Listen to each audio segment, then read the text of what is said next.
What's happening, everyone? I'm Sir James from Gamerfuzion.com, and today I'm here to provide you with my review for Natural Doctrine for the PS4. The game is also available for the PlayStation 3 and Vita. Now, in the game, you're placed into a fictional world which revolves around a substance known as Pluton, which you will learn a little bit much further into the game for spoiler reasons.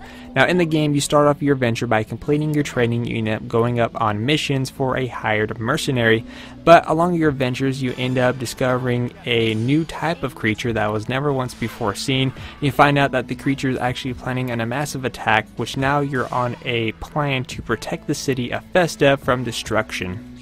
As for the graphics, visually this isn't one of the game's strong points, nor was it one of its strong points to begin with, because it was primarily focused on gameplay. But based on how the visuals look, it kind of looks like something in the early stages of a PlayStation 3 standards when it first came out during the time. But overall, the visuals wasn't too bad. You have some really nice art style, character detail, and of course some of the landscapes in which you'll be battling on look nicely detailed as well. But for what it is, I'd say the visuals look decent.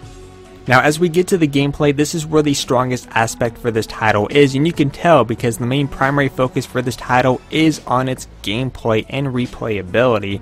What I like about it is that the game does provide a really nice, unique challenge, which you're going to end up dying a few times in this game, if not more, depending on the difficulty level. For me, I chose to play on an easy difficulty level, because for me, I'm not really that great when it comes to real-time strategy games, but still, I found the gameplay for this really enjoyable and intense at times.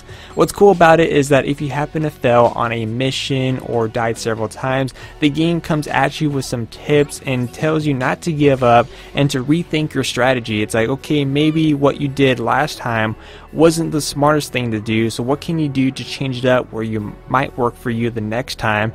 And you're always going to be on your toes thinking ahead of time, okay, if this didn't work, maybe this will, and you're always going to keep thinking and thinking. But anyways, what the game is, it's a real-time strategy game where you have a nice bar located on the very top of your screen letting you know whose turn is it going to be next. Is it going to be your character or one of your opponents? When you enter the combat phase, you're going to be targeting whatever it is that is in front of you, depending on your character. For example, if you have a swords-based character, obviously he's going to be attacking one space in front of him. However, when it's a character with range such as magic and or guns, then of course they'll be able to attack from a further distance, able to snipe off enemies, which can be really useful at times. But when you enter a combat area, you're going to notice these link change with your characters. Now, the way these links go is if your character's far apart from who's ever originally attacking, you're going to do a lot more damage, and of course it's also going to determine the experience you get during your battle. Another nice thing is that you're able to level up your characters, which they really have a useful skill tree. Now, they does have a maximum of a level 9 for your characters. However, the way the skill tree works, it's not you select an ability and that's it. Here you're able to select and deselect your different abilities for a game. So let's say, for example, my swordsman is focused on strength and health. However, the upcoming battle, I have to play a much more of a defensive role, but at the same time I could also use some health. So in this case, I could deselect some of the items which will acquire for my strength and focus that towards my defense. So you're always going to be constantly switching around throughout this entire game, through your entire experience, and I thought that was just great.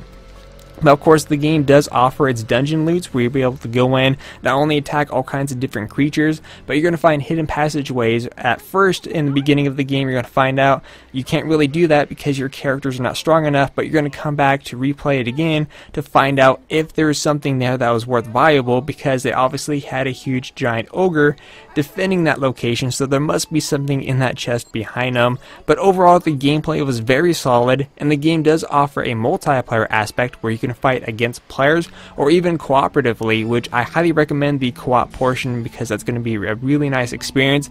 And another nice aspect about the game is that it does feature a cross-play and cross-save functionality. So for example, let's say if you're playing on a home console such as the PS3 or PlayStation 4, you can transfer your character either to the other consoles by uploading your save data, or you could even take it on the go on your PlayStation Vita. However, one of the downsides to this is that the game is not a cross-buy game, so meaning if you want to use this function, you would have to buy the game twice, which is a little bit of a disappointment. But the game does feature a crossplay function, so the Vita users can play with the PS4, PS3, PS3 users could play with PS4, Vita, and so on, which is really nice because players are going to take advantage of it, especially depending on the price range they want to spend. But overall, the gameplay was very well solid and is the strongest aspect for this title. As we get to the sound aspect, the in-game soundtrack is just amazing to listen to. At the same time, the voice actors did a really good job portraying as the role in the game. They gave each character their own unique personality and tone, and you're able to tell each character is different instead of all being the same, and I thought that was a splendid job. As we get to the lifespan, what's going to make players want to come back to play this title even more? Well, the lifespan is not located in the story, however it is located in the solid gameplay that the game has to offer, especially with the difficulty level on a higher setting and the fact that it is a really nice unique challenge. The fact that you cannot lose a party member at all, otherwise you get a game over, is already hint enough that you are going to be in for a unique challenge. But just the challenge alone that this game offers is going to be the replayability that players are going to be looking for and what's going to make them to come back to play it again. Now, as for the innovation I see here is the fact that instead of being like a standard real-time strategy game where it makes it a bit easy for players to pass the game, this one just mainly focuses on giving the players a unique challenge, which they did really well here. Now, one of the downsides that I have with the game is the fact that they missed an opportunity to have this game bundled in a cross-buy option. You know, just paying a single price and you can get it either for the PS4 Vita or PS3 and Vita, vice versa. That would have been a really nice option here instead of for players who want to use the cross-save option to having to buy 2 copies of the same game, which if you are in the market and if this is something that you do want to get, I would at least highly recommend the Vita copy. It's $20 cheaper and it looks a tad better compared to the PS4 version and based on my experience. But in the end, I'm going to give the game an 8 out of 10. The story may not be overwhelming fantastic, but the gameplay is solid and it does offer really good challenges. But once again, if you guys want to see gameplay, check the link down below.